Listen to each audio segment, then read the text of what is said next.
The moral stories.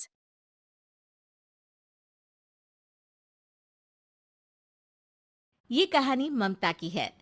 बचपन से ही घर में ये एहसास दिलाकर पाला गया कि औरतों को बोलने का हक नहीं है। अरे ममता, जरा जल्दी जल्दी हाथ चलाओ। रोज ऑफिस में देर पहुंचता हूँ तुम्हारे कारण। लेकिन आपका सारा खाना पैक और तैयार भी है। अरे जबान जितनी चलाती हो उतना अगर हाथ चलाती ना तो शायद घर को अच्छे से मैनेज कर पाती। क्या मतलब है? क्या नहीं मिला आपको? मोजे मोजे कौन देगा?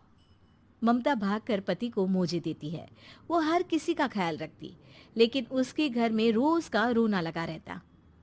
अरे माँ, आज स्कूल में टीचर ने मुझे फीस के लिए डांटा। माँ, मुझे अच्छा नहीं लगता कि स्कूल में फीस के पैसों के लिए मुझे कोई भी बात सुनाए।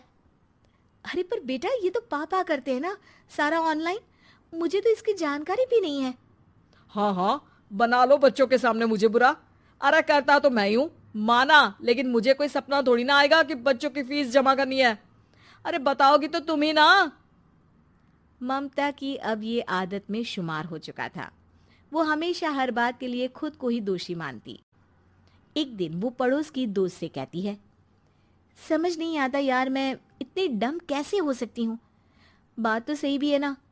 अब पति बेचारा नौकरी करे, पैसे कमाए, या फिर ये देखे कि बच्चों की फीस का वक्त है। क्या करूँ यार। पता नहीं, मेरे पति तो सारा काम खुद ही करते हैं। वो तो कहते हैं कि तुम थक जाती होगी, सारा दिन घर बाहर बच्चे। तो अच्छा, ऐसे भी पति होते हैं क्या? अरे क्या बात कर रही है? भाई साहब कभी तुझे किसी बात के लिए सुनाते नहीं? किसने कहा नहीं सुनाते? अरे ये पति चीज ही ऐसी होती है कि बिना पत्नी को सुनाए उन्हें चैन की नींद कहाँ आती है।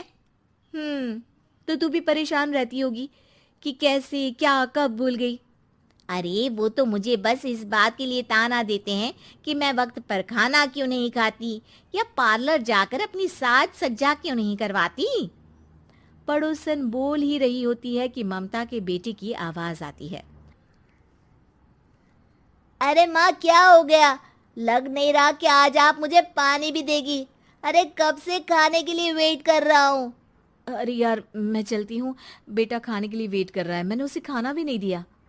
अरे 12वीं में पहुंच चुका है तुम्हारा बेटा, उसे बोलो खुद पानी लिया करे। मैंने तो अपने बच्चों को काम करना सिखाया है। अरे यार, खुद की भी तो कोई लाइफ है। माना जब नहीं कर सकते थे तो किया, लेकिन अब इतने बड़े बच्चों की हर बात मानेंगे तो मुश्किल तो अपने को ही होगी। ममता को पड़ोसन की बात में दम तो लगता है, लेकिन करे क्या, आदत भी तो खुद ही ने डाली थी। ममता घर जाती है कि तभी बेटी आ जाती है। माँ, परसों मुझे एक शादी में जाना है। तेरी वो जो लाल वाली साड़ी है ना, उसे दे देना। मैं आज जाकर टेलर को दे दूंगी, वो उस साड़ी से सूट बना देगा। अरे नहीं नहीं तारा, वो मेरी माँ ने मुझे दी थी और उस साड़ी से मेरी काफ़ी भावनाएं जुड़ी हैं। तुमको ना मैं दूसरी साड़ी दे दूंगी। ओके, कोई बात नहीं, लेकिन आज दे ही देना पक्का। तारा माँ की साड़ी से सूट बनवाकर पार्टी में जाती है, लेकिन जब वो पार्टी से लौटती है, क्या है, मैं तो समझ ही नहीं पा रही हूँ। अरे जब वो साड़ी मांगी थी तो ये छल्ली सी साड़ी क्यों दे दी? मैं ही पागल थी जो इस साड़ी का सूट बनवा लिया मैंने। माँ, जानती भी हो कि कॉलेज में मेरी कितनी हंसी उड़ी। तभी वहां ममता का पति सुनील आ जाता है। अरे गवार औरत, जब बेटी साड़ी मांग रही थी तो दे देती ना। अरे पापा, इनके तो इमोशंस जुड़े थे उस साड़ी से। ममता इतने सब के बाद भी कुछ नहीं बोलती। मेरी बेटी की बेइज्जती हो गई, मैं बिल्कुल बर्दाश्त नहीं कर सकता ये। मैं नहीं चाहता कि मेरी बेटी से कोई भी ज्यादा सुंदर लगे पूरे कॉलेज में। जी, वो पढ़ने में तारा बिल्कुल अच्छी नहीं है, उसकी पढ़ाई पर आप ध्यान दीजिए ना। अच्छा, अब तुम मुझे बताओगी कि मुझे किस पर ध्यान देना और किस पर नहीं। रमेश जैसा ही ये वाक्य पूरा करता है, ममता की बेटी और पति उस पर जोर जोर से हंसते हैं। अरे ठीक है ना, पता ही नहीं चला कि कैसे वक्त इतना बीत गया। अरे कैसे पता चलेगा माँ, हम लोगों के पीछे जो तू बैताल की तरह चिपकी रहती थी, तुझे कैसे वक्त का पता चलता? ममता को पहले सास ससुर, फिर पति और बच्चों की तरफ से इस तरीके की बातें सुनकर उसका मन बहुत दुखी रहता था। एक दिन, सुनो ना, बहुत दिनों से कमर के नीचे बहुत दर्द रहता है। कल मैंने देखा तो एक फोड़ा था। अरे ममता, एक बार अपने पति से बात करो, वो तुम्हारा फोड़ा डॉक्टर को दिखा देंगे। अरे नहीं नहीं, वो तो गुस्सा हो जाएंगे। अरे क्यों गुस्सा हो जाएंगे? तुमको दर्द है। हाँ, लेकिन वो यही बोलेंगे कि ऑफिस जाऊं या फिर तुम्हें लेकर डॉक्टर के पास। तो बेटे से ही बात कर ले। अरे वो तो मैं कर लूं, लेकिन फोड़ा है ऐसी जगह कि उसे बताते मुझे शर्म आएगी। लेकिन कुछ ना कुछ तो करना जरूरी है ना। ऐसे कब तक फोड़े के दर्द से तड़पती रहेगी? अब तो सोच रही हूँ कि इनसे बात कर ही लूं, वरना दर्द के मारे कहीं मर ना जाऊं।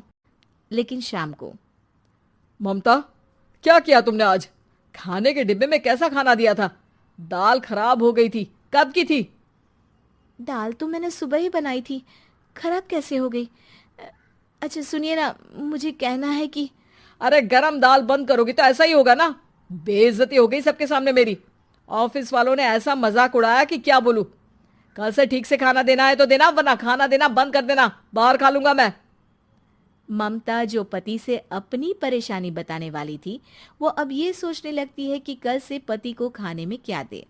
अगले दिन ममता थकी थकी सी हालत में, आप लोगों के लिए नाश्ता बना दिया है, खाना बनाने की हिम्मत नहीं है आज तो। रात भर सोकर थक गई है ना, इसीलिए तो खाना नहीं बना सकती। हिम्मत नहीं हो रही है, मैं बस सोने जा रही हूँ। बस मैडम को सोने का बोल दो, फिर देखो कैसे सोती रहती है। माँ, फिर वही पराठा सब्जी। अरे हमारे साथ के दोस्त एक से बढ़कर एक नाश्ता खाना लेकर आते हैं, आप तो बस। सभी घर से निकल जाते हैं, लेकिन जब शाम को बेटा घर आता है तो घर में अंधेरा रहता है। बेटा लाइट चलाता है। क्या माँ, तुम्हारा भी जवाब नहीं है बिजली का बिल बचाने के लिए? वो बोल ही रहा होता है कि सामने माँ जमीन पर लेटी मिलती है। वो उसके पास जाता है। अरे माँ, क्या हो गया माँ? तभी वहां पड़ोसन आती है। अरे बेटा, तुम्हारी माँ के पैर के पास एक फोड़ा है, जिसके कारण ये लगातार कमजोर होती जा रही थी। मैंने उसे पहले ही कहा था कि घर में बता दो, लेकिन तुम्हारी माँ किसी को तंग करना नहीं चाहती थी। तभी वहां डॉक्टर आ जाता है। अरे इनके ऑर्गन में दिक्कत है, कोई बात है जो इनके मन में खटक रही है। अरे नहीं नहीं, इसके मन में कोई बात नहीं है, कोई काम है नहीं ना इसके पास, सारा दिन बस घर में ही रहती है। देखिए, मैं तो ये नहीं जानता, लेकिन हाँ, इनके मन में हमेशा कोई बात रह जाती होगी, इसीलिए उनकी ये हालत है। अगर आप समय से नहीं ले आते तो हो सकता था कि। अरे नहीं नहीं डॉक्टर साहब, हम पूरी कोशिश करेंगे कि वो ठीक हो जाए। हम लोगों ने अपनी ही परेशानी माँ के सामने रखी, लेकिन किसी ने माँ की दिक्कत को जानने की कोशिश तक नहीं की। हाँ, मैंने भी ममता को हमेशा घरेलू जरूरत से ज्यादा काम का नहीं सोचा था। ममता को होश आता है और वो खुद को अपने बेडरूम में देखती है। वो उठने की कोशिश करती है कि माँ, अब आप नहीं उठेंगी। हम लोग है ना, हम लोग आपको पूरी तरह से खुश रखने की कोशिश करेंगे।